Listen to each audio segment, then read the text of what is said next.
چلی آ رہی تھی، ان کے دل میں گھر کر گئے تھی، وہ ان کو توڑنا بڑا مشکل تھا۔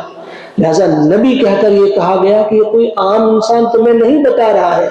کہ منہ بولا بیٹا بیٹے کی طرح نہیں، یا کسی کو آپ کہیں بیوی کو جہار کہتے ہیں، اسے آپ کہیں کہ یہ میری ماں کی طرح، اس سے وہ ماں نہیں ہوئی،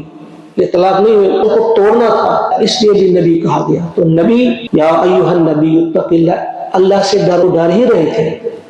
تو اس سے مراد یہ ہے کہ جس طرح سے آپ کو اللہ تعالیٰ نے تقوی عطا کیا ہے، اس کی اب حفاظت کرو، اس پر منافقوں یا کافروں کا گرد و غبار پڑنے نہ دو، اختیار کرتے رہو جیسے وَلَا تُطِیعِ الْکَافِرِینَ وَالْمُنَافِقِینَ، کافروں اور منافقین کی بات مت مانو۔ ابو جہل، ابو سفیان اور ابو الاعور، یہ تین لوگ مکہ سے گئے مدینہ، وہاں ٹھہرے یہ عبداللہ ابن ابی جو رئیس المنافقین کہلاتے ہیں، ان کے گھر، وہاں سے گئے مشورہ کر کے حضور علیہ الصلوۃ والسلام کی خدمت